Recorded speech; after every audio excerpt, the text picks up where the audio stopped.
How are you? Fine. What are you guys doing here? Waiting to go to Starbucks in a second. Why? Is there a problem? I can't sit here? Well, actually, let me tell you why I'm here. Okay?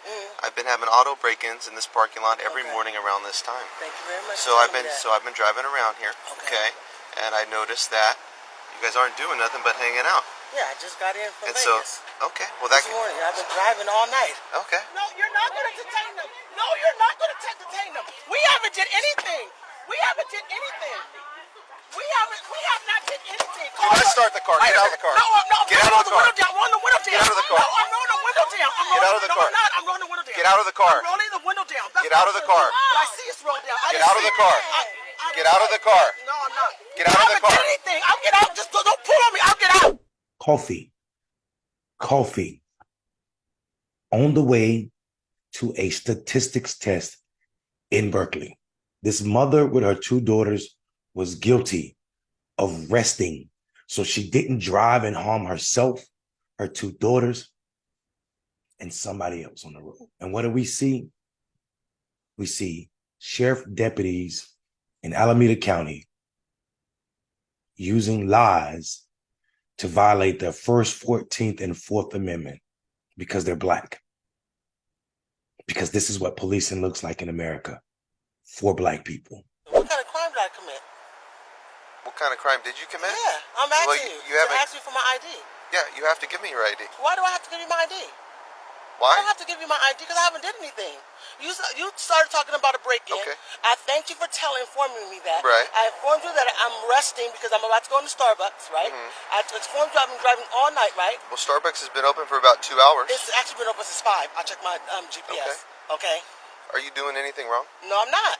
So then what's the big deal? I don't have to give you my ID. I'm not doing anything wrong. Yeah, you do. No, I don't. They call the police on the police, and what happens? More force is used against them. Well, guess what? I'm not in any rush. I can hang out here till you want to give me your ID. I'm not. I want you to call your sheriff. I want you to call me or call your superior, your supervisor. I'm asking for a supervisor right now. Use the restroom because you I sell it. Well, hold on. Call 911. Call 911. What is going on here? I'm gonna call the police. I'm gonna call the police. I'm gonna call the police. You're blocking my way. You're right by our car. Just off the trunk. No, we're not doing that. Okay, everyone in this car is detained. You can go back in the car and wait, or you can go in handcuffs and go in my car. We haven't did anything. So can you get your? I asked for. I don't have a weapon on me. I'm just checking. I asked for his superior, his supervisor.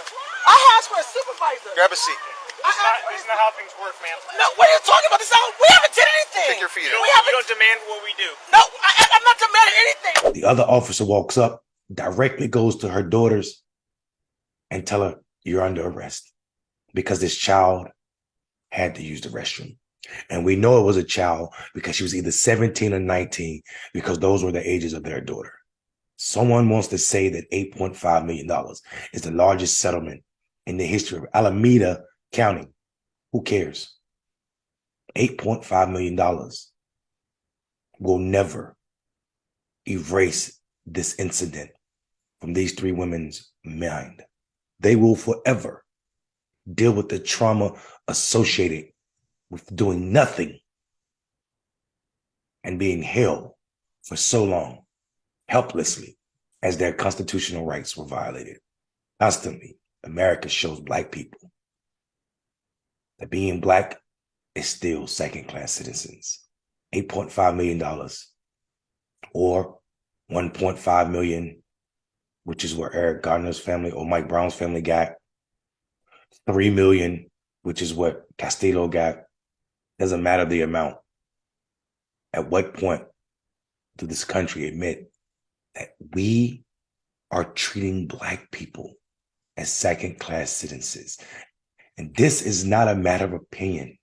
There have been studies on the physiological and the psychological negative impacts that policing and racist-based policing of Black people have on our health. And we're obligated to sit in conversation and act as if our white neighbors are well-meaning when they defend police officers, when we know there's no defense. There's no defense for what happens to us whenever a police officer decides to violate any of our constitutional rights, sometimes leading to murder, eliminating the right to life. This country has to do something about this. I said it before, I'll say it again. This is not a bad apple situation. This is bad policy. We know that because these two officers, or these officers that showed up and arrested these women, 2 of them have already made sergeant, promoted. Internal investigations investigated them and found nothing wrong. Nothing wrong. Illegal search, seizure, detention, all of that happened on camera, but internal investigation said nothing happened. Nothing happened because this is par for the course when Black people are interacting with police officers. Policing is not for Black people, at least not meant to protect and serve.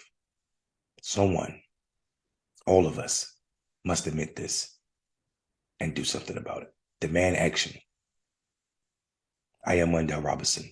This is Rebel HQ. Have a wonderful day, but not before you think about it.